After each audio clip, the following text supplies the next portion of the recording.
আল্লাহর প্রতি অবিচল বিশ্বাস এবং আস্থার কথা বলেছিলেন শহীদ প্রেসিডেন্ট জিয়াউর রহমান, সেটাকে মুছে ফেলে দিয়ে উনি সেখানে এমন এক আইন মন্ত্রী দিয়েছেন, আমি বলি আমার ভাষায় সরকারকে ভূতে ধরেছে। ভূতের পা নাকি থাকে পেছনের দিকে, সামনে যত এগোতে চায় তত পেছনে চলে যায়। সরকারে কিসে ধরেছে? ভূতে ধরছে। সরকারের মাথার উপরে চেপেছে বামপন্থীরা। बर्बाद गुलिस्तान के लिए एक ही उल्लू काफी है, गुलिस्तान की हर शाख पे उल्लू बैठे हैं, फिर अंजाम गुलिस्तान क्या होगा। ফুল বাগানের ধ্বংস করার জন্য একটা হুতুম পেঁচা যথেষ্ট, কিন্তু হুতুম পেঁচা বসে গেছে প্রত্যেক ডালে ডালে। ফুল বাগানের অবস্থা কি হবে আল্লাহই জানে। শিক্ষা ব্যবস্থায় তিন নাস্তিক বসা, আইন যাকে দেওয়া হয়েছে তিনি আইনের চেয়ারে বসে সব বেআইনি কথা বলতেছেন। তিনি বলতেছেন ধর্ম ভিত্তিক রাজনীতি চলবে না। প্রধানমন্ত্রী আপনি বলেন নাই আমরা আপনার কল্যাণকামী, যেভাবেই হোক আপনি প্রধানমন্ত্রী হইছেন, যেভাবেই হোক আপনি সরকারে গেছেন, আমরা চাই 5 বছর আপনি চালান, কিন্তু ভালোভাবে চালান। যাদেরকে বসাইছেন এই লোকগুলির একটু চেনেন। এই লোকগুলি হচ্ছে তারা যারা আপনার পিতা স্বাধীনতার স্থপতি প্রেসিডেন্ট মরহুম শেখ মুজিবুর রহমান, যার জনপ্রিয়তা ছিল আকাশচুম্বী, সে আকাশচুম্বী জনপ্রিয়তা থেকে মাটির সাথে ধসিয়ে দিল কারা? তাদেরকে আপনি মন্ত্রী বানিয়েছেন। আপনার পিতার যে দশা তারা করেছিল, এরাও আপনার সেই দশা করে ছাড়বে। তার প্রমাণ হচ্ছে মন্ত্রী বলছে ধর্মনিরপেক্ষ ধর্মভিত্তিক রাজনীতি চলবে না। আপনি বলেন নাই, উনি বলেছেন। আপনি প্রতিবাদ করেন নাই, আপনার প্রতিবাদ না করাটাই ওই বক্তব্য আপনি সমর্থন করেছেন বলে প্রমাণিত হয়ে গিয়েছে। ধর্মভিত্তিক রাজনীতি নিষিদ্ধ ঘোষণা করবার মতো দুঃসাহস করবেন না। ধর্মভিত্তিক রাজনীতি শুধু বাংলাদেশে নয়, ভারতে আছে, শ্রীলঙ্কা আছে, মালদ্বীপে আছে, অস্ট্রেলিয়া আছে, আমেরিকা আছে, নিউ গিনি আছে, অস্ট্রেলিয়া আছে, আমেরিকা আছে, ইউরোপে আছে। পৃথিবীতে গণতান্ত্রিক অন্তত 50টি দেশে ধর্মভিত্তিক রাজনীতি আছে। তারা ইলেকশন করছে এবং ক্ষমতায় গিয়ে তারা পার্লামেন্টে অংশগ্রহণ করছে। বাংলাদেশে ধর্মনিরপেক্ষ রাজনীতি আপনি বন্ধ করতে পারবেন না, অসম্ভব। আইন মন্ত্রী আইন পাশ করে নিষিদ্ধ ঘোষণা করার জিনিস পান নাই। আপনি আইন পাশ করে নিষিদ্ধ করুন, সোনার ছেলেরা টেন্ডারবাজি করতে পারবে না, নিষিদ্ধ। মাস্তানি করতে পারবে না, মেয়েগুলারে SMS করতে পারবে না ফ্রি টক টাইমে, শয়তানি বদমাশি করতে পারবে না, ওজনে কম দিতে পারবে না, খাদ্যে ভেজাল দিতে পারবে না। এইসব নিষিদ্ধ করতে পারবেন না। নিষিদ্ধ করার জিনিস পায় না, ধর্ম নিষিদ্ধ করো। তার মানে ধর্ম নিষিদ্ধ করতে পারলেই বড় বড় বোতল খাওয়া যায়। ধর্ম নিষিদ্ধ করতে পারলেই চুরি করা যায়, ডাকাতি করা যায়, বদমাশি করা যায়। আমার সম্মানিত সেক্রেটারি জেনারেল বলেছেন ক্লাস 9 এর ছাত্রকে অস্ত্রের বাবলা দিয়া রিমান্ডে নেওয়া যায়। এই কাজ আপনারা বন্ধ করে দিন। আমি ছোট্ট একটি কথা বলে বক্তব্য শেষ করব। আপনারা সমস্ত 144 জারি করতেছেন, সব 144 জারি করেন কোরআনের তাফসীরের উপরে। যারা কোরআনের তাফসীরের উপরে 144 চালু করেন, আল্লাহর কাছে জবাব দিতে হবে কিয়ামতের ময়দানে। শেষ কথা বলি, বসেন বসেন, শেষ কথা বলে যাই। প্রধানমন্ত্রী, মাননীয় প্রধানমন্ত্রী, আপনাকে আবার বলি, আমরা আপনার শত্রু নই, আমরা আপনার শত্রু নই। আপনার শত্রু আপনার পাশেই। সিংহ, সিংহ, একটা সিংহ আর একটা নেকড়ে আর একটা পাতিশিয়াল, এই তিনটাই মিলে সারাদিন পরিশ্রম করে তিনটা শিকার করেছে। একটি খরগোশ, একটি হরিণ আর একটা বড় গরু। সিংহ বলছে আমি পরিশ্রম করে আমরা তিনজনে শিকার করছি, কিন্তু আমার নিয়ম হলো বিচার ব্যবস্থা না করিয়া, ভাগ না করিয়া খাওয়া আমি পছন্দ করি না। তো আমি প্রথমে দায়িত্ব দিলাম নেকড়ে, গায়ে নেকড়ে ভাগ কর। নেকড়ে বলল, মহারাজ এটা ভাগ করার কি আছে, ওই খরগোশটা বেটা পাতিশিয়াল খাক, হরিণটা আমি খাই, যেহেতু আপনার দেহ বড়, আপনি মহারাজ, আপনি গরুটা খান। সিংহের মেজাজ খারাপ, বেয়াদব, এই ধরনের অসম বন্টন নীতি কে তোকে শিখালো? এক থাপ্পড় মারছে, নেকড়ের কল্লা উড়ে গিয়ে 50 হাত দূরে পড়ে গেছে। এবার সিংহ বলছে, এই শিয়াল ভাগ কর বেটা। শিয়াল কয়, মহারাজ এই সাধারণ জিনিসে কি ভাগ করার কোন বিষয়? কয় না, ভাগ না করলে তো আমি খাইতে পারি না। তো ভাগটা যদি আমার করতেই বলেন, আমি বলবো খরগোশ দিয়ে আপনি ব্রেকফাস্ট করবেন, লাঞ্চ করবেন হরিণ দিয়ে, ডিনার করবেন গাভী দিয়া। মহারাজ খুব খুশি, হ্যাঁ রে শিয়াল রে, এত সুন্দর ইনসাফ ভিত্তিক বন্টন নীতি কে তোরে শিখালো রে? কয়েছে একটু আগে যে কল্লা দিয়া গেল ওই আবার শিখাই গেছে। কাজী ধর্মভিত্তিক রাজনীতি নিষিদ্ধ করতে গিয়ে ফেরাউন আর নমরুদ যে শিক্ষা পেয়েছে তার থেকে শিক্ষা গ্রহণ করুন।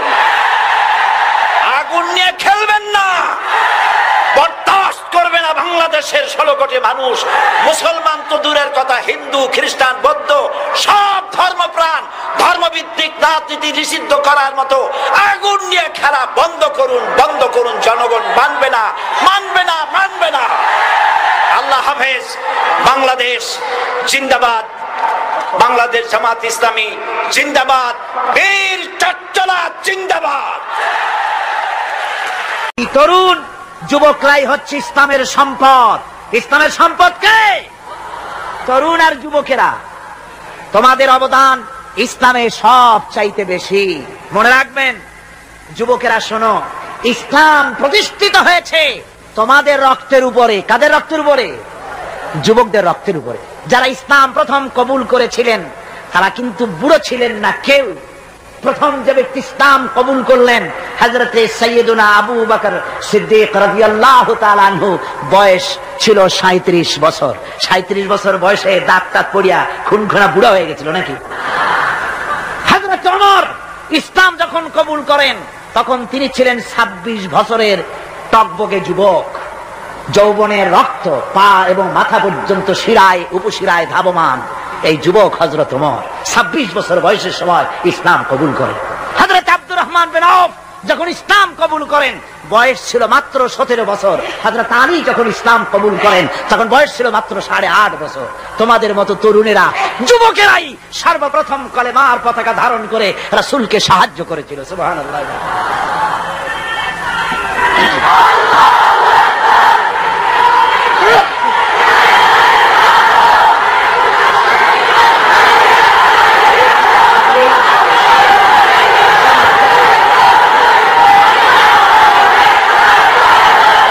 মুসলমান ভাইরা থামুন, আমার ভাইরা, যুবকদের অবদানই চিরকাল ইসলামে বেশি ছিল। তাই বলে যারা বৃদ্ধ মানুষ তাদের কিন্তু কোনো মন খারাপ করার কোনো কারণ নাই, ঠিক কিনা? যেহেতু আমরা যারা বয়সের প্রান্তে এসে গেছি আমরাও ওই যৌবন কালটা পেরিয়ে এসেছি, ঠিক কিনা? আরেকটি কথা, কিয়ামতের দিন কোন বুড়ো মানুষ বেহেশতে যাবে না, সব যুবকরা যাবে। বেহেশতে যাবে কারা? বুড়োরা বোধহয় ভয় পেয়ে গেছেন। রাসূল পাক সাল্লাল্লাহু আলাইহি ওয়াসাল্লাম বলেছেন, আমার কথা না, হুজুর বলেছেন কোন বুড়ো মানুষ বেহেশতে যাবে না, কোন কালো মানুষ বেহেশতে যাবে না। এখন রাসূল যদি বলেন তার কথাই তো আইন। হুজুর বলেন কালো মানুষ বেহেশতে যাবে না, একটা কালো মানুষ কান্দিয়ে তো পড়েই গেছে। হুজুর বলেন কেঁদো না, তুমি যখন বেহেশতে যাবে চাঁদের মতো সুন্দর চেহারা নিয়ে বেহেশতে যাবে। বুড়ার কান্না দেখে হুজুর বলছেন কেঁদো না, তুমি যখন বেহেশতে যাবে আল্লাহ তোমার যুবক বানায় পাঠায় দিবে। যেহেতু বেহেশত হচ্ছে যুবকদের জন্য। সুবহানাল্লাহ। অত নাজ নিয়ামত, অত আনন্দ, বুড়া মানুষে তো খাইয়ে খুইয়ে বেহেশত নষ্ট করে ভালোবাসে। এই জন্য যৌবন দরকার, স্বাস্থ্য দরকার বেহেশত উপভোগ করার জন্য। সেই জন্য বেহেশতে যাবে কারা? তরুণেরা যাবে। কারা যাবে? তরুণ তরুণী দিয়ে আল্লাহ পাক বেহেশত ভরে ফেলবেন। সুবহানাল্লাহ। আমার তরুণেরা, যুবকেরা শোনো, রাসূলুল্লাহ তোমাদের কত সম্মান দিয়েছেন। কে সম্মান দিয়েছেন? রাসূলুল্লাহ। রাসূলুল্লাহ এক জায়গায় বক্তৃতা করতেছিলেন, বক্তৃতা করছে, এমন সময় দেখা গেল একজন তরুণ সাহাবী, নাম তার জারির রাদিয়াল্লাহু তাআলা আনহু। চাঁদের মতো চেহারা তার ছিল, খুব সুন্দর চেহারা ছিল তার। হযরত জারির বসতে না পেরে জায়গা পায় না, দাঁড়ায় আছে।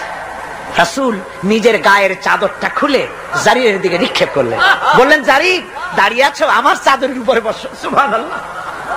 হযরতে জারির রাসূলুল্লাহর চাদর নিয়ে চুমা খাইতে লাগলেন আর বললেন, আকরামাকাল্লাহ কামা আকরামতানি ইয়া রাসূলুল্লাহ।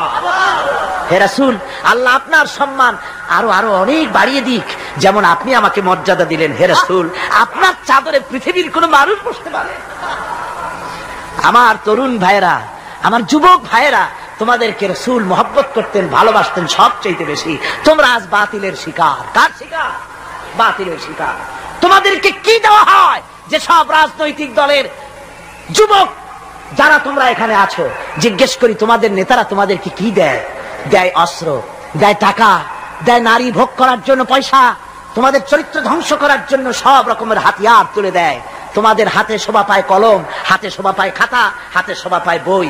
বই খাতা কলমের পরিবর্তে তোমাদের নেতারা তোমাদের হাতে তুলে দেয় স্টেন গান, তুলে দেয় হেরোইন, তুলে দেয় টাকা। এরা তোমাদের নেতা নয়, এরা তোমাদের জীবনের দুশমন। জোরে বলো নাকি?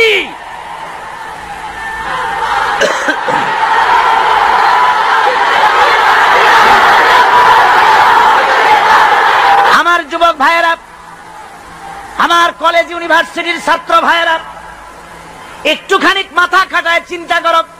তোমার নেতারা যারা ঢাকা থেকে আসে বা এখানে বাস করে, ওই নেতারা যখন রাজনৈতিক প্রোগ্রাম করতে আসে, তখন কি একবারের জন্য তোমাদেরকে বলে, ও ছেলেরা তোমরা কি নামাজ ঠিক মতো পড়ো কিনা?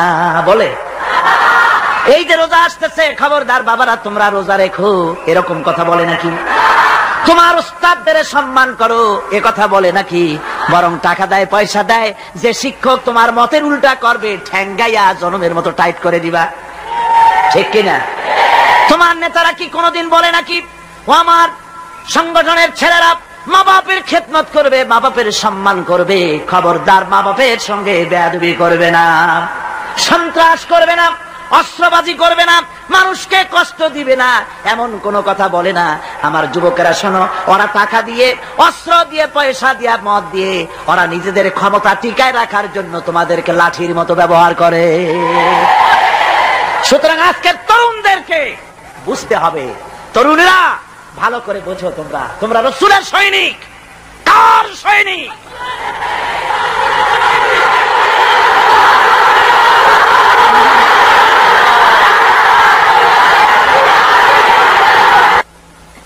তরুণেরা, যুবকেরা, তোমাদের এগিয়ে আসতে হবে।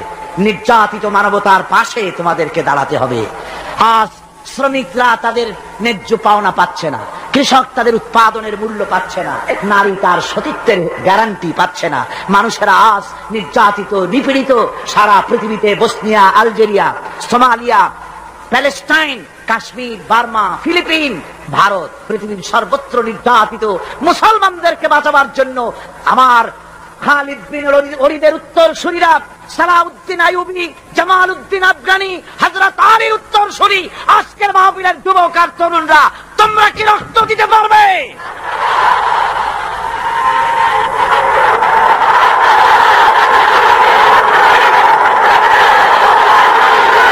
আমার মুসলমান যুবকেরা, আল্লাহর রাস্তায় রক্ত দিলে তার অবস্থা কি হবে শোনো। আল্লাহ রাব্বুল আলামিন বলেছেন, ওয়ালা তাকুলু লিমান ইউকতালু ফি সাবিলিল্লাহি আমওয়াত বাল আহইয়াউ ওয়ালাকিন লা তাশউরুন। আল্লাহ রাব্বুল আলামিন বলেন, আমার রাস্তায় যারা নিহত হয়েছে, আমার রাস্তায় যারা জীবন দিল, ওরা মরে গেছে এই কথা তোমরা বলো না। ওরা জিন্দা। ওরা কি? আমার রাস্তায়, আমার দিন প্রতিষ্ঠার জন্য, মানবতার মুখে হাসি ফুটাবার জন্য, নির্যাতিত মানবতার গোলামীর জিনজির থেকে তাদেরকে বাঁচাবার জন্য সংগ্রাম করতে গিয়ে যারা জীবন দিল, ওরা মরে নাই, ওরা জিন্দা। ওরা কি? জিন্দা। আল্লাহ বলেন, আল্লাহ পাক বলেন, ওরা জিন্দা তোমরা জানো না, আমার কাছ থেকে তারা রিজেক্ট প্রাপ্ত হয়। যারা শহীদ হয়, শাহাদাতের কথা শুনে যাদের ভয় লাগে, অস্ত্রের খোঁচা খায়া, গুলি খায়া, বায়োনেট খায়া, ড্যাগারের গুতা খায়া মরা জানি কত যন্ত্রণা। নবীজি বলতেছেন, আন আবি হুরায়রা রাদিয়াল্লাহু তাআলা আনহু আন্না রাসূলুল্লাহ সাল্লাল্লাহু আলাইহি ওয়াসাল্লাম মা ইয়াজিদু শাহীদু মিন মাসসিল কাতল কামা ইয়াজিদু আহাদুকুম মিন মাসসিল কারছা। তিরমিজি, নাসাই। আল্লাহ নবী বলেছেন, হযরত আবু হুরায়রা হাদিসটি বর্ণনা করেছেন, নবীজি বলেছেন শাহাদাতের মওত হলো তোমাদের কেউ যদি আরেকজনকে একটা চিমটি কাটে, ওই চিমটি কাটায় যতটুকু যন্ত্রণা, শাহাদাতের মওতের এর চাইতে বেশি কিছু যন্ত্রণা নয়। শাহাদাতের মওতটা হচ্ছে একটা সেতু। এটা কি সেতু? এটা ব্রিজ। এপারে দুনিয়া, ওপারে আল্লাহ। সুবহানাল্লাহ ওয়া বিহামদি। মরার সাথে সাথে দিদার ইলাহি নসিব হয়ে যাবে। সুবহানাল্লাহ ওয়া বিহামদি। সাহাবায়ে কেরাম, আপনি চিন্তা করেন, তাদের মা, বাবা, বিবি, বাল বাচ্চা, সন্তান সবকিছুকে ফেলে রেখে আল্লাহর দ্বীনের জন্য রক্ত দিতে পেরেছেন। কি কারণে? জীবনকে তাদের কাছে তুচ্ছ মনে হয়েছে। এই জীবন জীবন নয়, ওই জীবনই তো সবচেয়ে সেরা জীবন, যে জীবনে আমার মাওলা আমার উপরে খুশি হয়ে যাবে, সুবহানাল্লাহ, আমার মাবুদ আমার উপরে খুশি হয়ে যাবে। ওইটা হচ্ছে সবচেয়ে নিয়ামতের মওত। এই জন্য হুজুর সাল্লাল্লাহু আলাইহি ওয়াসাল্লাম বলেছেন, কেউ যদি শাহাদাতের তামান্না করে দিল থেকে, সে যদি তার বিছানায়ও মরে, আল্লাহ পাক ওটাকে শাহাদাত হিসেবে ধরে নেবেন। হযরত ওমর রাদিয়াল্লাহু তাআলা আনহু দোয়া করতেন, আল্লাহুম্মা রযুকনি শাহাদাতান ফি সাবিলিক ওয়াজআল মাউতি ফি বালাদি রাসূলিক। আয় আল্লাহ, তুমি দয়া করে মেহেরবানি করে আমাকে শাহাদাতের পেয়ালা পান করাও। শাহাদাতের মওত সবচেয়ে নিয়ামতের মওত। কিয়ামতের দিন এই শহীদ তার আত্মীয় স্বজনের ব্যাপারে 70 জন লোকের ব্যাপারে আল্লাহর কাছে সুপারিশ করার মতো পাওয়ার লাভ করবে শহীদ। ভাইরা, এই শাহাদাত নসিব হওয়ার জন্য তামান্না আমাদের দিলের মধ্যে থাকা উচিত। আল্লাহর দ্বীন প্রতিষ্ঠার জন্য প্রয়োজনে আমরা জান দিব, মাল দিব। পারবো না? পারবো কিনা? আমার ভাইরা, আব্দুল উজ্জা মক্কা শরীফে বাড়ি, 20 বছরের যুবক, কলিজার মধ্যে সবসময় চায়, এতিম মানুষ, বাপ মারা গেছে একেবারে ছোট অবস্থায়, খুব গরিব। চাচা তাকে বড় করেছে, চাচা তাকে ঘর দিয়েছে, বাড়ি দিয়েছে। বুখারীর হাদিস, বুখারী শরীফ এসেছে। বাড়ি, ঘর, জায়গা, জমি, সোনা দানা, টাকা পয়সা, উট ঘোড়া সব দিয়েছে, প্রতিষ্ঠিত করে দিয়েছে। কিন্তু আব্দুল উজ্জা শান্তি পায় না। রাসূল পাক সাল্লাল্লাহু আলাইহি ওয়াসাল্লাম দ্বীনের দাওয়াত দিচ্ছেন, মন চায় তাওহীদের এই সূরা সেও পান করে, কিন্তু চাচার ভয়তে পারে না। মনটা চাচ্ছে, আহা, চাচা যদি ইসলাম কবুল করতো তাহলে আমার জন্য ব্যাপারটা সহজ হয়ে যেত। এভাবে চিন্তা করতেছে। হঠাৎ একদিন রাসূল পাক সাল্লাল্লাহু আলাইহি ওয়াসাল্লাম হিজরত করলেন। এরপরে আব্দুল উজ্জার ধৈর্যের বাঁধ ভেঙে গেল। আব্দুল উজ্জা গিয়ে বলছে, চাচা, মুহাম্মদ সাল্লাল্লাহু আলাইহি ওয়াসাল্লামের নাম তো নিশ্চয়ই শুনেছেন। বলে, হ্যাঁ শুনেছি।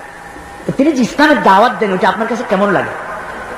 তার মানে বলছে যে, আমার কাছে তো খুব ভালো লাগে। চাচা, ইসলাম কি কবুল করবেন? এই অগণিত মূর্তির সামনে মাথা নত করে আমাদের কোনো লাভ নাই। ওই মূর্তিগুলি আমাদের কোনো সাহায্য করতে পারে না। এক আল্লাহ বিশ্বাস করার জন্য মুহাম্মদ সাল্লাল্লাহু আলাইহি ওয়াসাল্লাম আমাদের বলেছেন। চাচা বলছে, খবরদার, এই কথা যদি আবার উচ্চারণ করো তাহলে আমি তোমাকে যা দিয়েছি সব ছিনায় নেব। আব্দুল উজ্জা বলছেন, তাহলে আর আমি সহ্য করতে পারলাম না। চাচা, আপনার সামনেই আমি ঘোষণা করলাম, একদিন চাপা রেখেছি, আর পারলাম না। আমি ঘোষণা করে দিলাম, লা ইলাহা ইল্লাল্লাহু মুহাম্মাদুর রাসূলুল্লাহ। পরিণতি জানো? আব্দুল উজ্জা বলল, কি পরিণতি? চাচা বলতেছি, এই কলেমা পড়ার কারণে আমি তোমাকে যা দিয়েছিলাম, ঘোড়া দিয়েছি, উট দিয়েছি, বাড়ি দিয়েছি, সব আমি তোমার কাছ থেকে ছিনাইলাম, সব ফেরত দিতে হবে। তিনি বললেন, আমি রাজি আছি, আমি রাজি আছি।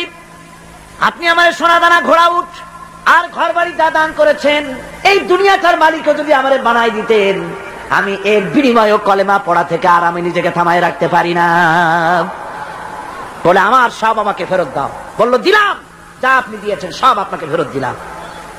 চাচা বলছে, জায়গা জমি, টাকা পয়সা, সোনা দানা সব পেলাম, তোমার গায়ে যে জামা, তোমার পরনের যে লুঙ্গি, ওটা আমার টাকার খোলো। আব্দুল উজ্জা বললেন, আপত্তি নাই। জামা খুলে দিলেন, পরনের লুঙ্গিটাও খুলে দিলেন। 20 বছরের যুবক এই অবস্থায় চলে গেলেন মায়ের কাছে। মা আব্দুল উজ্জাকে এই অবস্থায় দেখে 2 চোখ চেপে ধরলেন, বললেন, বাবা, তোমার এই অবস্থা কেন? ছেলে বলছে, মা ইমান আনার কারণে আমি সব হারাই ফেলেছি, আমার আর কিছুই নাই, ইমান আনার কারণে আমার এই অবস্থা হয়েছে। মা বলছে, বাবা আমার কাছে কি চাও?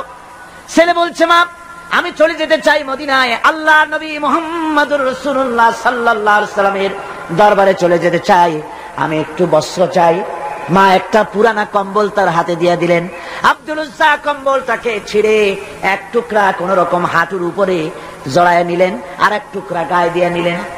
আব্দুল উজ্জা বহু কষ্ট করে মরুভূমি পাড়ি দিয়ে মদিনা মুনাওয়ারায় চলে গিয়ে বাবি জিবরিল থেকে ঢুকে আসহাবে সুফফার চবুতরার সামনে বসে আছেন, ছেঁড়া কম্বল পরা। এবার বিশ্ব নবী, দুনিয়া আখিরাতের বাদশা জনাবে মুহাম্মদ রাসূলুল্লাহ সাল্লাল্লাহু আলাইহি ওয়াসাল্লাম যখন মসজিদের নিজের ঘরের থেকে দরজা খুলে বেরিয়েছেন, দেখেন এক যুবক বসা, একটা আধাটা কম্বল পরা, হাঁটুর উপরে কোন রকম করে রানটা লজ্জাস্থানটা ঢাকার, গায়ে একটা ছেঁড়া কম্বল। তার এই অবস্থা দেখে হুজুর জিজ্ঞেস করেন, তুমি কে? যুবক বলছে, আমি আব্দুল উজ্জা। ইসলাম কবুল করার জন্য আমার সব ছিল, আমি কম ধনী ছিলাম না, আমার চাচা সব নিয়ে গেছে, সিনায় রেখেছে, আমার লুঙ্গিটাও দেয় নাই। ঘটনা সব তিনি খুলে খুলে বললেন। হুজুর বললেন, তোমার নাম আব্দুল উজ্জা নয়, তোমার নাম আব্দুল্লাহ। আব্দুল্লাহ জুলবাজাদাইন তার নাম। হযরত আব্দুল্লাহ জুলবাজাদাইন কি রাসূলুল্লাহ দিয়া দিলেন, আসহাবে সুফফাদের সাথে মিলাই দিলেন, এখানে থাকো, খাবার আসতে পরে খাবে। তাদের সব সময় খাবার থাকতো না, আসহাবে সুফফায় তারা থাকতেন যাদের ঘর নাই, বাড়ি নাই, থাকার জায়গা নাই। ক্ষুধার জ্বালায় যখন তারা অতিষ্ঠ হয়ে যেতেন, নবীজি ঘরের থেকে তাহাজ্জুদের জন্য যখন বেরোতেন, ক্ষুধার্ত সাহাবীরা রাসূলের চেহারা দেখার সঙ্গে সঙ্গে ক্ষুধা নিবৃত হয়ে যেত। হযরত রাসূল পাক সাল্লাল্লাহু আলাইহি ওয়াসাল্লাম আব্দুল্লাহকে ওনাদের মধ্যে ভিড়ায় দিলেন। আব্দুল্লাহ এবার কোরআন শরীফ পড়ে, কোরআন শরীফ পড়তে গিয়া চিল্লায় চিল্লায় তিনি পড়েন, আস্তে আস্তে পড়েন না। সাহাবীরা বিরক্ত হয়ে রাসূলের কাছে নালিশ করলেন যে বড় চিল্লায় কোরআন পড়ে, আমাদের নামাজেও ডিস্টার্ব হয়। হুজুর বলেন, সাহাবীরা কেউ আব্দুল্লাহর ব্যাপারে কোনো কথা বলবে না, তারে চিল্লাইতে দাও, যেহেতু ইমানের জন্য তারে বড় মূল্য দিতে হয়েছে। পরনের লুঙ্গিটা পর্যন্ত আনতে পারে নাই, যত খুশি চিৎকার করে সে আল্লাহর কালাম পড়ুক। তাবুকের যুদ্ধ, রাসূলুল্লাহ তাবুকের দিকে রওনা করেছেন, 30,000 সৈন্য নিয়ে রওনা করেছেন। ওই জিহাদে মানুষেরা প্রাণ ভরে রাসূলুল্লাহকে সাহায্য করেছেন। মেয়ে লোকেরা নাকের ফুল, কানের দুল, গলার হাল খুলে খুলে রাসূলের কদম মোবারকে দিয়ে দিয়েছে। ধনীরা টাকা পয়সা সব দিয়েছে। হযরত আবু বকর তো যা ছিল সব এনে দিয়েছে, কিছু ছিল না ঘরে। রাসূল রওনা করলেন। প্রতিমধ্যে হযরত আব্দুল্লাহ জুলবাজাদাইন আল্লাহ নবীর খেদমতে হাজির হয়ে বলেন, হুজুর সবাই তো সব দিল, আমার কিছুই নাই, কিছু নিতে পারলাম না। হুজুর আপনি আমার জন্য দোয়া করেন, আমি যেন এই তাবুকের ময়দানে কাফেরদের বিরুদ্ধে লড়াই করে যেন শহীদ হয়ে যেতে পারি। মাল দিতে পারি নাই, কিন্তু আল্লাহর জন্য যেন আমার জীবনটা দিয়ে দিতে পারি। ও চট্টগ্রামের যুবকেরা, তরুণেরা, তোমাদের মতো 20 বছরের তরুণ হযরত আব্দুল্লাহ জুলবাজাদাইন শাহাদাতের তামান্না করে রিসালাতে মাহবের কাছে দাঁড়িয়েছেন। হুজুর বললেন, একটা গাছের বাকল নিয়ে আসো। একজন একটা বাকল নিয়ে এলো। রাসূলুল্লাহ এই বাকলটা আব্দুল্লাহ জুলবাজাদাইনের হাতে লাগাই দিলেন। রাসূলুল্লাহ বললেন, আয় আল্লাহ, আমি আব্দুল্লাহর রক্ত কাফেরদের জন্য হারাম করে দিলাম। হযরত আব্দুল্লাহ বলছেন, ইয়া রাসূলুল্লাহ, আমি চাইছিলাম শহীদ হব, আর আপনি আমার রক্তটা হারাম করে দিলেন কাফেরদের জন্য।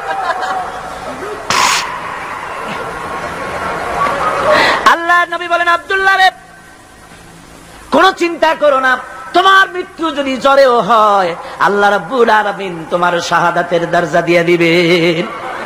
তাবুকের প্রান্তরে চলে গেলেন। কয়েকদিন ওই তাবুকের ময়দানে থাকায় রাসূলের কাছে খবর এলো, আব্দুল্লাহ মারাত্মক জ্বরে আক্রান্ত হয়ে ইন্তেকাল করেছেন। রাসূলুল্লাহ বললেন, আমি জানাজা পড়াবো। হযরত আব্দুল্লাহর জানাজা হলো গভীর রাত।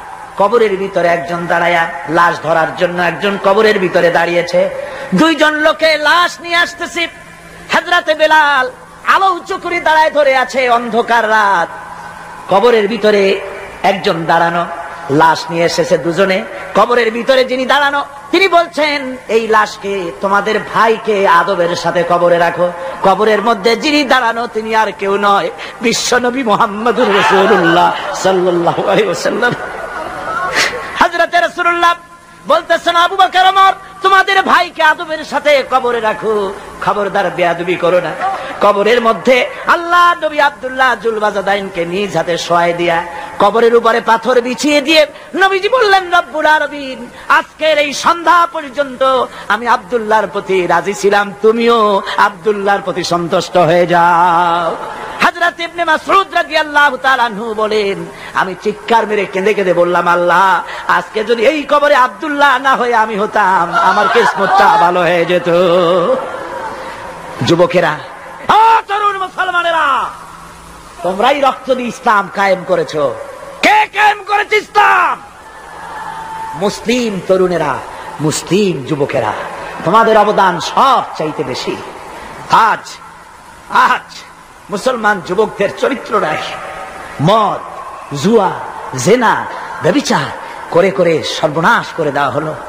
সরকারি ভাবে, বেসরকারি ভাবে, বিভিন্ন ভাবে যুবকদেরকে মিসগাইড করার জন্য মদ দেওয়া হয়, টাকা দেওয়া হয়, অস্ত্র দেওয়া হয়, সব দিয়ে যুবকদের চরিত্র নষ্ট করা হচ্ছে। অথচ যুবক হচ্ছে একটা জাতির মেরুদণ্ড। জাতির কি মেরুদণ্ড? এই মেরুদণ্ডকে ঘুণে ধরেছে, এই মেরুদণ্ড নষ্ট করার ব্যবস্থা করা হয়েছে। আমার মুসলমান ভাইয়েরা, হাদিস থেকে শোনো, বদরের প্রান্তরে যুদ্ধ হবে, রাসূলুল্লাহ সাহাবায়ে কিরামদেরকে রেডি করেছেন।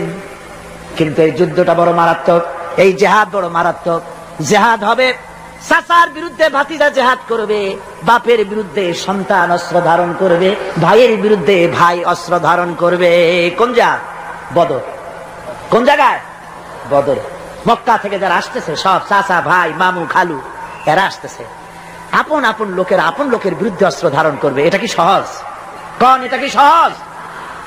রাসূলুল্লাহ যুদ্ধের কথা মানুষকে বুঝাচ্ছেন, একটু ইতস্তত করছেন। হযরত রাসূল পাক সাল্লাল্লাহু আলাইহি ওয়াসাল্লাম যুদ্ধের কথা সাহাবায়ে কিরামদের সামনে পেশ করতেছেন আর একটু ইতস্তত করতেছেন। এই কঠিন যুদ্ধে সাহাবীরা কিভাবে মেনে নেবে? রাসূলের মনের অবস্থা বুঝতে পেরে হযরত মিকদাদ রাদিয়াল্লাহু তাআলা আনহু, বর্ষিয়ান সাহাবী, তিনি দাঁড়ায় গেলেন। তিনি দাঁড়ায় বলছেন, ইমদি বিনা ইয়া রাসূলুল্লাহ হাইসু মা তাশাব। হে রাসূল, আপনি আমাদেরকে নিয়ে চলুন, আল্লাহ যেদিকে আপনাকে যেতে বলে, হাইসু মা তাশা আয় হাইসু মা আমারাকাল্লাহ, যেদিকে আল্লাহ আপনাকে যেতে বলেন আমাদেরকে নিয়ে আপনি সেদিকে চলেন। ইন্না লা নাকুলু লাকা কামা ক্বালা বানু ইসরাঈল লিমূসা আলাইহিস সালাম, ইযহাব আনতা ওয়া রাব্বুকা ফাকাতিলা ইন্না হাহুনা কাঈদুন। আমরা মুসা আলাইহিস সালামের উম্মতের মতো বলবো না যে, হে মুসা, তুমি আর জিবরাইল আর তোমার আল্লাহ যুদ্ধ করো, আমরা ঘরে বসে আরাম করি। এই কথা আমরা বলবো না হুজুর। বাল ইযহাব আনতা ওয়া রাব্বুকা ফাকাতিলা ইন্না মাআকুমা মুকাতিলুন। হে রাসূল, বরং আমরা বলবো আপনি যুদ্ধ করুন, আপনি আমাদের নিয়ে চলুন, আমরা লড়বো আপনার সাথে কাফেরদের বিরুদ্ধে।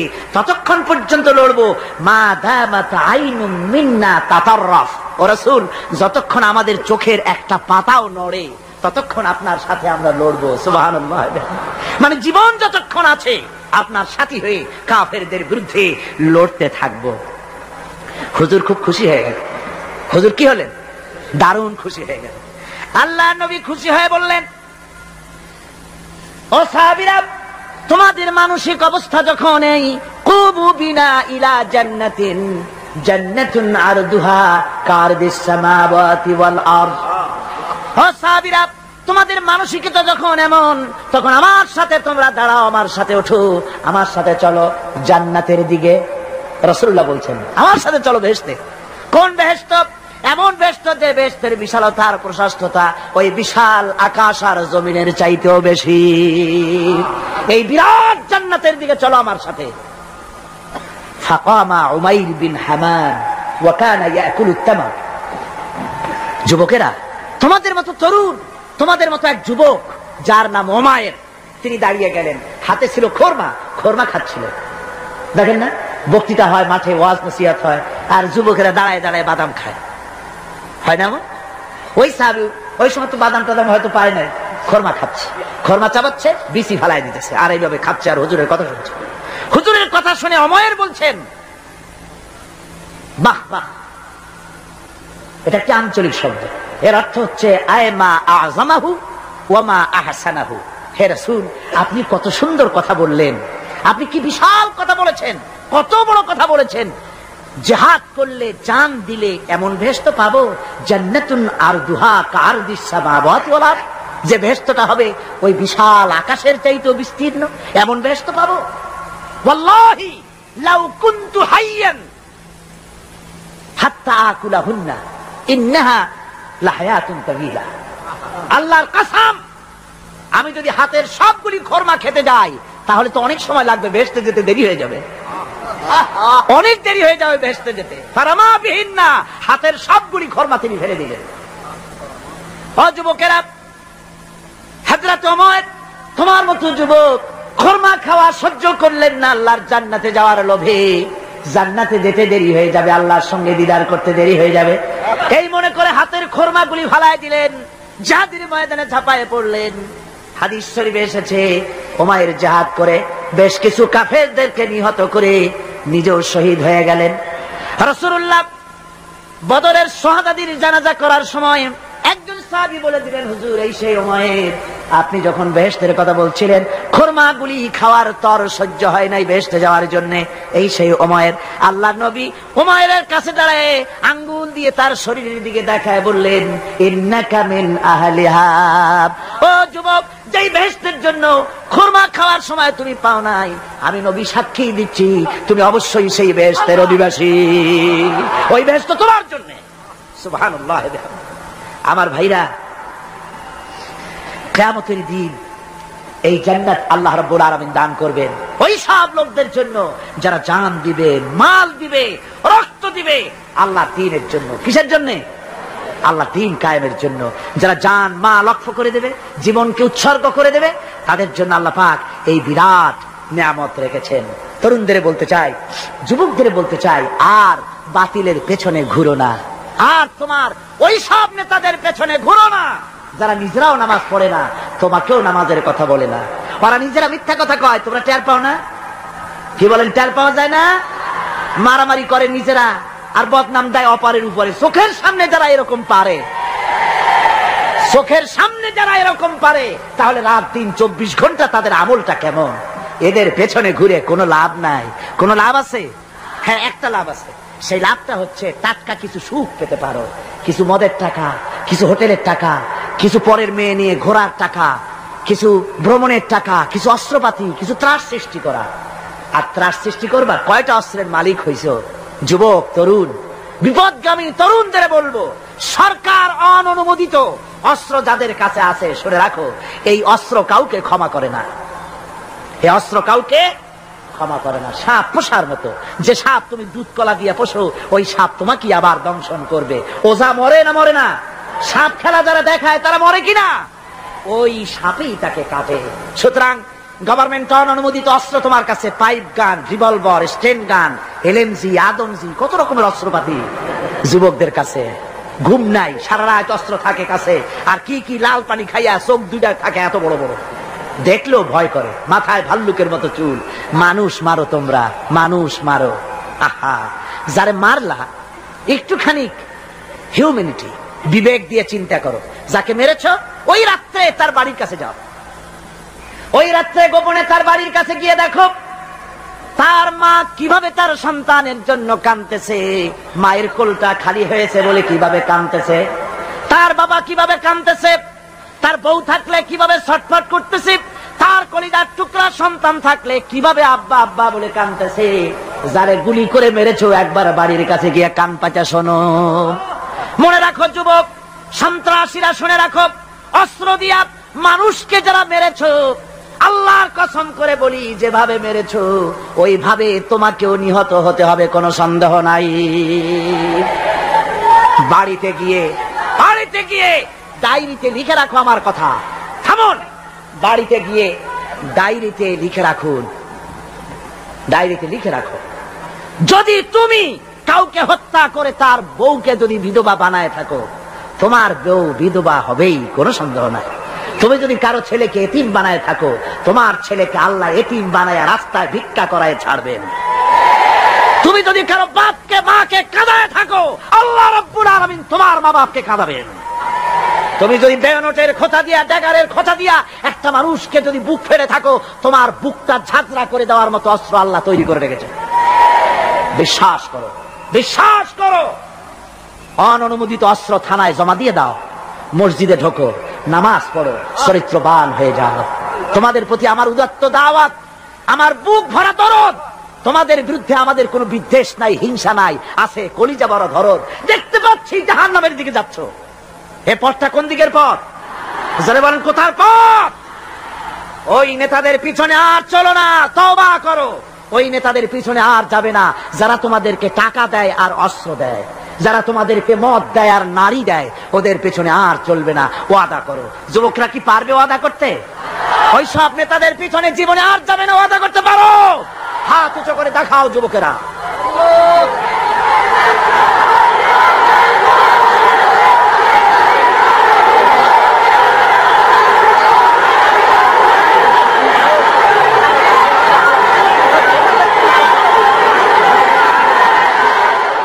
সুতরাং ইসলামকে জমিনে টিকিয়ে রাখার জন্য চাই সংগ্রাম। তাই আল্লাহ রাব্বুল আলামিন বলেছেন, ওয়াতুজাহিদুনা ফি সাবিলিল্লাহি বিআমওয়ালিকুম ওয়া আনফুসিকুম যালিকুম খায়রুল লাকুম ইন কুনতুম তা'লামুন। আল্লাহ পাক বলেন, আমার রাস্তায় জিহাদ করো, জান দাও, মাল দাও, জান দাও, জিহাদ করো, এটাই হলো উত্তম কাজ। যদি তোমরা ইসলাম বুঝে থাকো, এটাই তোমাদের জন্য কল্যাণকর। আগে বলেছেন মালের কথা, পরে জানের কথা। আগে কোনটা? মাল, পরে জান। যেহেতু আমরা জানের চাইতে মালের মহব্বত করি বসি, ঠিক কিনা? তো মালের মহব্বত করি বেশি, আমরা কথায় কথায় বলি, আরে ভাই দরকার যদি হয় জানটা দিয়ে দিব, আর জান যদি দিয়েই দেন তো মালটা তো থেকেই গেল।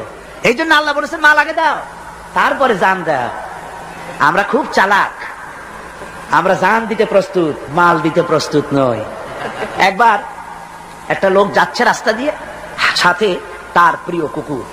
কুকুরটা জিহ্বা বেরিয়ে গেছে, মরে যাচ্ছে। কুত্তার মালিক কাঁদতেছে। একজন লোক এসে বলে, ভাই তুমি কাঁদো কেন? কয় যে আমার এই কুত্তাটা খুব প্রিয় কুকুর, কুকুরটা মরে যাচ্ছে তাই কাঁদছে। কুকুর মরে কেন? কয় কুকুরটা মরতেছে 3 দিন ধরে আমি কোনো খাবার তাকে দিতে পারিনি, সেই জন্য কুকুরটা মরছে। আচ্ছা হোক কুকুর, তবু তো আল্লাহর সৃষ্ট এক প্রাণী, কি খেতে দেওয়া যায়? এদিক ওদিক তাকায় দেখে কুকুরের মালিকের কাছেই রয়েছে একটা পোটলা। কয় মিয়া তোমার এই পোটলার মধ্যে কি? কয় পোটলার মধ্যে হালুয়া আর রুটি। তোমার পোটলার মধ্যে হালুয়া আছে, রুটি আছে, কুত্তা মরে ক্ষুধার জ্বালায়, তুমি সেটা কান্দো, ওর থেকে এক টুকরা রুটি দিলেই তো কুত্তা বাঁচে। কুত্তার মালিক বলছে, মিয়া সাহেব ওই সব ফতো আমারে শুনেন না, এগুলো আমি খুব জানি। রুটি আর হালুয়া দিলেই তো আমার পয়সা খরচ হবে, ওর দরদে যে কাঁদতেছি এজন্য তার পয়সা খরচ হচ্ছে না। আমাদের অবস্থা কিন্তু তাই হয়েছে। ইসলাম বিদায় হয়ে যায়, যাক না, কিন্তু আমি কাঁদবো, পয়সা দিব না। রাসূলের করুণ ঘটনাগুলি শুনে চোখের পানি ফেলবো, কিন্তু এই করুণ ঘটনা কেন ঘটলো সেই ময়দানে আমরা পা ফেলবো না। এরকম একটা অ্যাটিটিউড, এ ধরনের একটা মেন্টালিটি আমাদের মধ্যে গ্রো করেছে, ঠিক কিনা কম? আমার ভাইয়েরা, মাল দিতে হবে, জান দিতে হবে, সবকিছুকে উৎসর্গ করে দিতে হবে আল্লাহর দ্বীন প্রতিষ্ঠার জন্য। যার পয়সা আছে, পয়সা দিয়ে কি করবেন যদি আল্লাহর দ্বীন এ জমিনে কায়েম না হয়? আল্লাহর দ্বীন কায়েম না হলে অসত্য, বদমাশি, শয়তানি, সব রকমের অন্যায় কাজ দিয়ে ভরে যাবে দেশ। ক্রমান্বয়ে অশান্তির দিকে যাবে, শান্তি আসবে কেবলমাত্র ইসলাম প্রতিষ্ঠা হলে পরে। আমাদের অবস্থা হলো যে আমরা ওই কুফাবাসীদের মতো, তাদের মতো, কুফাবাসীদের মতো। কুফাবাসীরা হযরত ইমাম হোসেনের জন্য দারুণ ভাবে কেঁদেছে, ঠিক কিনা? কুফাবাসীরা ইমাম হোসেনকে দাওয়াত দিছিল কারা? কুফাবাসীরা। অনেকগুলি চিঠি তারা লিখছে। কুফাবাসীরা ইমাম হোসেনকে ভালোবাসতো, দাওয়াত দিয়েছে, তার জন্য কেঁদেছে। কিন্তু কুফাবাসীদের চোখের পানিটা ছিল ইমাম হোসেনের জন্য, আর অস্ত্র, টাকা পয়সা, শক্তি সবটা ছিল এজিদের জন্য। কথা বুঝতে পেরেছে? কুফাবাসীদের মতো অবস্থায় আমাদের হয়েছে। কুফাবাসীদের হযরত ইমাম হোসেনের জন্য তারা শুধু চোখের পানি ফেলেছে, আর টাকা পয়সা, অস্ত্রপাতি যা ছিল সব ছিল তাদের এজিদের জন্য। আমাদের অবস্থাও তাই, আমরা ইসলামের জন্য শুধু চোখের পানি ফেলি, আর যখন ভোট দেই তখন ইসলাম যারা চায় না তাদেরকেই ভোট দেই। ঠিক কিনা? আমাদের টাকা, আমাদের পয়সা, আমাদের ইলেকশন, আমাদের হরতাল, আমাদের ধর্মঘট সবকিছু হচ্ছে ইসলাম যায় না, যারা চায় না তাদের জন্য।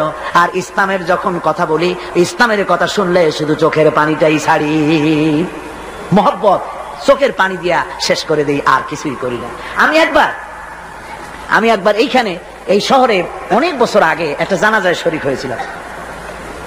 কোন মাঠে আমার এখন তার মনে নেই। জানাজার পরে যিনি জানাজা পড়ালেন তিনি বললেন, ওই লাশকে সামনে রেখে বললেন, কেন আসিল? তখন আমি নতুন চিটাগাঙে আসছি, আমি ভাষা ভালো করে বুঝিও না। একজন বললো কেন আসিল? সবাই কইলো গম আসিল। তাই বললাম যে গম আসিল, এই মরা মানুষের সাথে গম, আমি আটা গম তাই মনে করেছি যে এটার কি সম্পর্ক। আমি ইমাম সাহেবকে জিজ্ঞেস করলাম যে আপনি বললেন কি, আর জনগণই বা বললো? যে আমি জিজ্ঞেস করলাম যে লোকটা কেমন ছিল, তো সবাই বললো ভালো ছিল। তাই বললাম তো ফায়দা কি? ফায়দা এই যে সবাই বললো ভালো, আল্লাহ তারে মাফ করে দিয়া ভালো বলে বেহেশতে পাঠায় দিল। আশ্চর্য কথা, আল্লাহ কি এইরকম নাকি যে একটা সুদখোর ঘুষখোর জেনাকার এ লোক ভালো না খারাপ আমি তা বলতে চাই না, কিন্তু একটা লোক সে কন্ট্রাক্টর ছিল, কন্ট্রাক্টারি করতে গিয়ে রাস্তাঘাট, স্কুল কলেজে রড সিমেন্ট জনমের মতো খাইছে। কথা বুঝতে পেরেছেন? সরকারি গিয়ে, ক্ষমতায় গিয়ে গভর্নমেন্টের টাকা পয়সা জনমের মতো শেষ করে ফেলেছে। এই লোকটি সুদখোর ঘুষখোর জেনাকার মরে গেছে, আর আসে আপনি কইলেন যে কেন আসিল? সকলে কইল গম আসিল, আর আল্লাহ বেহেশতে দিয়ে দেবে। তাহলে আল্লাহ হাকামুল হাকিমিন হইলেন কি করে? এরটা কি বিচার হইল নাকি? কি করে সম্ভব? আমার বন্ধুগণ, আমরা যখন মরে যাই, মরার পরে আমাদেরকে কবরের মধ্যে রাখা হয়।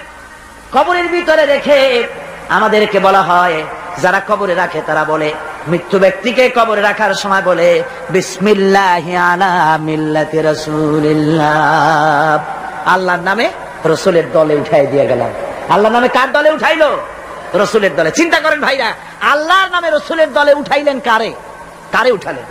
এই লোকটি তার যৌবনকালে যত মিছিল করেছে, ধর্মনিরপেক্ষতাবাদের পক্ষে মিছিল করেছে, পুঁজিবাদের পক্ষে মিছিল করেছে, সমাজতন্ত্রের পক্ষে মিছিল করেছে, স্লোগান দিয়েছে, দেওয়ালে লিখেছে, বক্তৃতা করেছে, ভোট দিয়েছে, বই লিখেছে, জীবনে যা কিছু করেছে সব করেছে মানুষের তৈরি করা মতবাদের জন্য। তার ভোট ইসলামের কাজে লাগে নাই, তার ইলেকশন ইসলামের কাজে লাগে নাই, তার দেওয়ালের লেখা ইসলামের কাজে লাগে নাই, তার বক্তৃতা, তার টাকা পয়সা ইসলামের কাজে লাগলো না। মরে গেছে, পরে মরা মানুষটারে উঠাইয়া বললা রাসূলুল্লাহর দলে উঠাইয়া দিলাম। এখন বলো রাসূলুল্লাহ কেন তোমার মতো মরা লাশটাকে তিনি গ্রহণ করতে যাবে? তোমার জীবনের কোন কাজই তো ইসলামের জন্য কাজে লাগলো না। তোমার জীবনের একটা দিনও তো ইসলামের কাজে লাগে নাই। মরছো, তারপরে তোমার মরা লাশ রাসূলুল্লাহ বহন করতে যাবেন কেন? কি দায় টাকা পড়েছে তা? সুতরাং আমি বলতে চাই, আজকের মাহফিলে যত জনতা উপস্থিত হয়েছেন, জান এবং মাল সবকিছু দিয়ে লড়াই করতে হবে আল্লাহর রাস্তায়। আমার ভোট, আমার ইলেকশন, আমার স্লোগান, আমার বক্তৃতা, আমার টাকা করি খরচ সবকিছু হবে আল্লাহর জন্য। কুল ইন্না সালাতি ওয়া নুসুকি ওয়া মাহইয়ায়া ওয়া মামাতি লিল্লাহি রাব্বিল আলামিন। সবাই পড়েন, ইন্না সালাতি ওয়া নুসুকি ওয়া মাহইয়ায়া ওয়া মামাতি লিল্লাহি রাব্বিল আলামিন। আল্লাহ পাক বলেছেন, বলো আমার নামাজ, আমার হায়াত, আমার কুরবানি, আমার মত সব আল্লাহর জন্য। কার জন্য? আল্লাহর জন্য। সুতরাং জিহাদ হলো আমাদের জন্য অপরিহার্য। সেই কথাটি এতক্ষণ ধরে বুঝালাম। বিশ্ব মানবতার মুক্তি, নারীর মুক্তি, শ্রমিকদের মুক্তি, মানুষের মুক্তি, গরিবের মুক্তি, শ্রমিকের মুক্তি, বিশ্ব মানবতা, নির্যাতিত মানবতার মুক্তি আসতে পারে কেবলমাত্র জিহাদের মাধ্যমে। আল্লাহর দ্বীন প্রতিষ্ঠা করে মানুষের মুখে হাসি ফুটানো যেতে পারে। আর কোন পথ আছে? আর কোন পথ আছে? আর কোন পথ নাই। আল্লাহ যেন এই রাস্তায়, এই জিহাদের রাস্তায়, দ্বীন প্রতিষ্ঠার রাস্তায় আমাদেরকে সক্রিয়ভাবে অংশগ্রহণের তৌফিক দেন। সবাই বলুন আমিন। সবাই বলুন আমিন। আল্লাহুম্মা আমিন। রব্বানা যালামনা আনফুসানা ওয়া ইন লাম তাগফির লানা ওয়া তারহামনা লানাকুনান্না মিনাল খাসিরিন।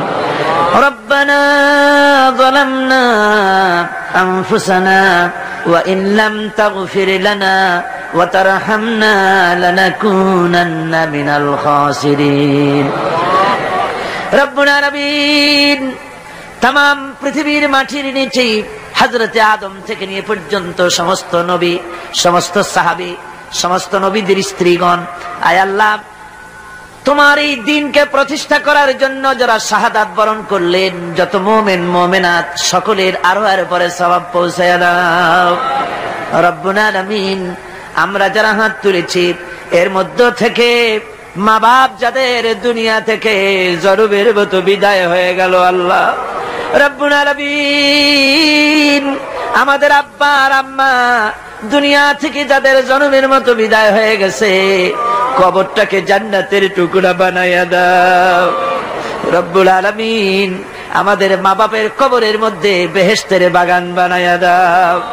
রব্বির হামহুমা কামা রব্বায়ানি সগীরা, রব্বির হামহুমা কামা রব্বায়ানি সগীরা। সবাই পড়েন রব্বির হামহুমা কামা রব্বায়ানি সগীরা। আয় আল্লাহ তোমার রহমতের নজর দিয়ে আমাদের দিকে তাকাও আল্লাহ। আমরা সারা জীবন গুনাহ করেছি, বেয়াদবি করেছি, আল্লাহ তুমি দয়া করে আমাদের জিন্দেগীর সমস্ত গুনাহ খাতা মাফ করে দাও রব্বুল আলামিন। এই মাহফিলের ভিতরে জিনাকার থাকতে পারে, হত্যাকারী থাকতে পারে, সুদখোর থাকতে পারে, ঘুষখোর থাকতে পারে। আয় আল্লাহ যত গুনাহগারেরা মিলে আমরা হাত তুলেছি, যেমন গুনাহগার আছে তেমন ভালো মানুষও এই মাহফিলে আছে। আয় আল্লাহ অসম্ভব নয়, এই মাহফিলে তোমার অনেক ওলিরা হাত তুলেছে। আয় আল্লাহ আলেমে দ্বীনরা হাত তুলেছে, হাফেজে কোরআন হাত তুলেছে, মুরব্বীরা ওস্তাদরা হাত তুলেছে, কচি কচি মাসুম বেগুনা বাচ্চারা হাত তুলেছে। রব্বুল আলামিন আমাদের গুনার দিকে নজর করো না, আমাদের গুনার দিকে তাকালে তোমার গোসা বেড়ে যেতে পারে। আমাদের গুনার দিকে তাকাইও না, আমাদের চোখের দিকে তাকাও, আমাদের মুখের কাকতি মিনতির দিকে তাকাই আমাদেরকে মাফ করে দাও আল্লাহ রব্বুল আলামিন। এই মাহফিলে যথেষ্ট যুবকেরা এসেছে আল্লাহ, যুবকেরা বয়সের দোষে গুনাহ করা স্বাভাবিক, যত গুনাহ যুবকেরা করেছে আল্লাহ সমস্ত যুবকদেরকে তুমি মাফ করে দাও। সুবহান রাব্বিকা রাব্বিল ইজ্জাতি আম্মা ইয়াসিফুন ওয়া সালামুন আলাল মুরসালিন ওয়ালহামদুলিল্লাহি রাব্বিল আলামিন। ওয়াজআল আখিরা কালিমাতিনা ইনদাল মাউত লা ইলাহা ইল্লাল্লাহু মুহাম্মাদুর রাসূলুল্লাহ।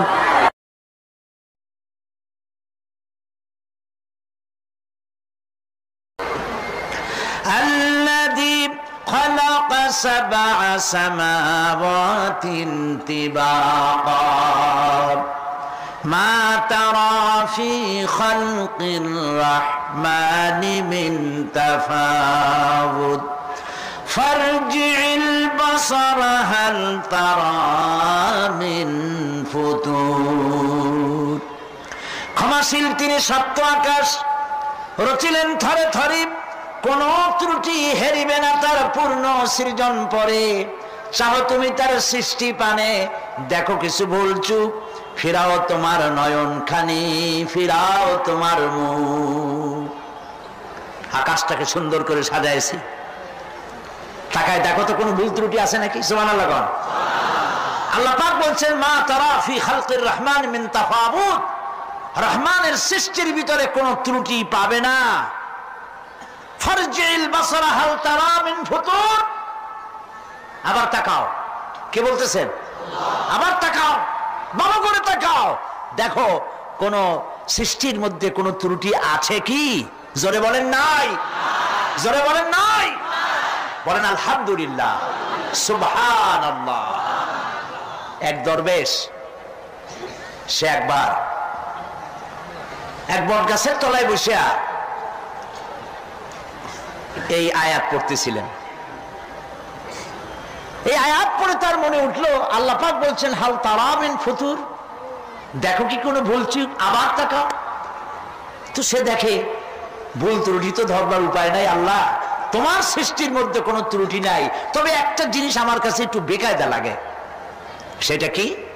সে বলছে যে আল্লাহ এই যে বট গাছ, বিশাল গাছ, যেমন গাছ ফলটা তো ওইরকম হয়নি।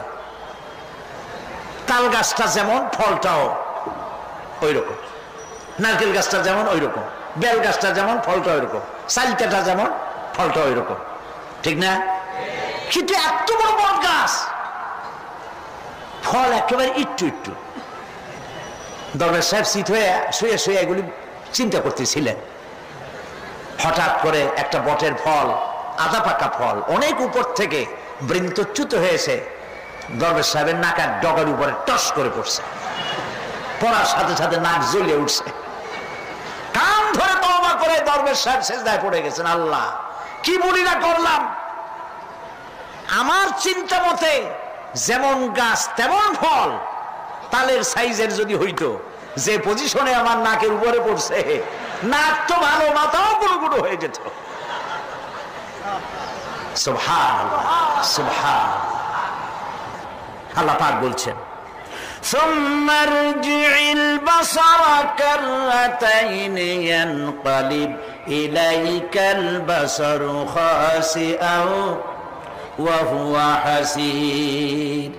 অক্ষমহীন দৃষ্টি তোমার সৃষ্টিতে পাবে ফাঁকি, ফিরাও তোমার নয়ন খানি, ফিরাও কাঙ্গালাখি।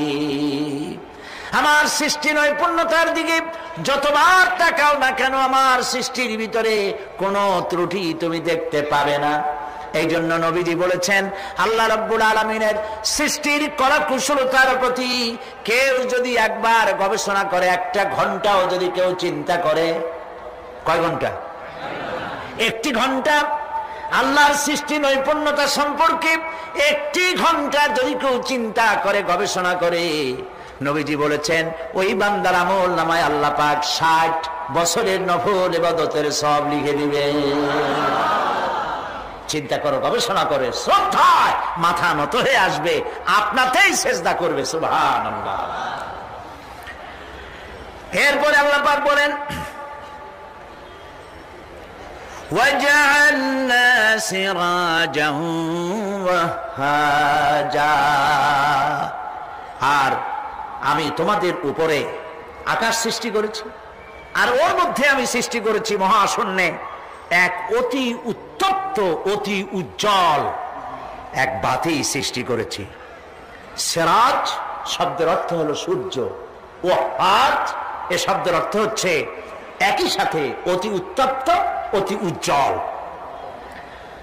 সূর্যের ব্যাস হচ্ছে পৃথিবীর চাইতে, সূর্যের ব্যাস হচ্ছে পৃথিবীর চাইতে 109 গুণ, এবং এর আয়তন পৃথিবীর চাইতে 13 লক্ষ গুণ বড়। আর দূরত্ব হচ্ছে পৃথিবীর মাটি থেকে 9,30,00,000 মাইল ব্যবধানে এই সূর্যকে আল্লাহ পাক স্থাপন করেছেন। এই সূর্যের মধ্যে যেমন রয়েছে তাপ, আবার তেমন রয়েছে আলট্রা ভায়োলেট রে। সূর্যের মধ্যে অনেক কিছু আছে, এখনো বিজ্ঞানীরা তা আবিষ্কার করতে পারে নাই। এর মধ্যে কল্যাণধর্মী জিনিসও আছে এবং অকল্যাণ জাতীয় কিছু জিনিস আছে। সেটা কি কারণে, সেটা আল্লাহ ভালো জানেন, আমরা জানি না। আমরা মনে করি অকল্যাণ, আল্লাহ জানেন ওর মধ্যে কি কল্যাণ আছে। যেমন সাপের বিষ, আমরা সাপ দেখলেই মারি, কিন্তু সাপ আপনাকে ক্ষতি না করলে আপনি মারবেন কেন? আর যদি ক্ষতি করার মনে হয়, ক্ষতির মতো মনে হয় মেরে ফেলে দিন, এটা বলা হয় হাদিস শরীফে, ক্ষতিকর মনে হলে মেরে ফেলে দিন। কিন্তু সাপ তার বিষের মধ্যে মানুষের জীবন রক্ষাকারী ওষুধ সাপের বিষ দিয়েই তৈরি হয়। সূর্যের মধ্যে অকল্যাণ ধর্মিক যা আছে সেটা কেন, এটা আমরা জানি না। এখন অকল্যাণ ধর্মী যে জিনিসটাকে বিজ্ঞানীরা মনে করেন, সেটার নাম হলো আলট্রা ভায়োলেট রে, অতি বেগুনি রশ্মি। এই অতি বেগুনি রশ্মি, এটার অ্যাকশন হচ্ছে এই যে প্রাণী জগতের মধ্যে যদি এটা লাগে, এসে পড়ে পৃথিবীতে যদি স্পর্শ করে, তাহলে ক্যান্সার সহ নানাবিধ দুরারোগ্য ব্যাধিতে গোটা পৃথিবী ছড়িয়ে পড়বে। ওই আলট্রা ভায়োলেট রে যাতে পৃথিবীর মাটি স্পর্শ করতে না পারে, সেজন্য আল্লাহ রাব্বুল আলামিন ওজোন স্তর তৈরি করেছেন। OZONE, ওজোন, ওজোন স্তর তৈরি করা আছে যাতে করে ওই রেটা পাস করতে না পারে। সেই রেতে বিজ্ঞানীরা লক্ষ্য করেছে রেতে ফাটল ধরেছে। সূর্য কত দূরে? 9,30,00,000 মাইল দূরে। মানুষেরা, বিজ্ঞানীরা টের পেয়েছে যে ওজোন স্তরে ফাটল ধরেছে। সুবহানাল্লাহ। আল্লাহ পাক বলছেন, ওমা উতীতুম মিনাল ইলমি ইল্লা কালিলা, তোমাদেরকে খুব সামান্যতম জ্ঞান আমি দান করেছি। সামান্য জ্ঞান দিয়ে গেছে কদ্দূর দেখেন। সুবহানাল্লাহ বলেন। চিন্তায় শ্রদ্ধায় মাথা নত হয়ে আসবে। এগুলি যদি হয় সাধারণ জ্ঞান, ছোট্ট জ্ঞান, সামান্যতম জ্ঞান, তাহলে আমার আল্লাহ সুবহানাহু ওয়া তাআলার জ্ঞান কত অসীম, কত অনন্ত, কত চিরন্তন। সুবহানাল্লাহ। সে আল্লাহ রাব্বুল আলামিন ওজোন স্তরকে রেখেছেন, ওটা ক্র্যাক করেছে। কেন ক্র্যাক করেছে?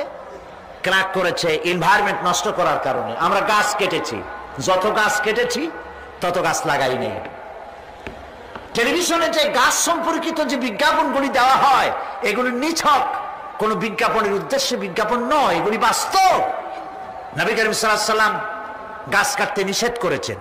প্রয়োজনে কাটুন, প্রয়োজনে, বিনা প্রয়োজনে আপনি গাছের পাতাও ছিঁড়বেন না, প্রয়োজনে গাছটাও কেটে ফেলতে পারেন। পাতা ছিঁড়বেন না কেন? যেহেতু প্রত্যেকটি পাতা আল্লাহ রাব্বুল আলামিনের জিকির করছে।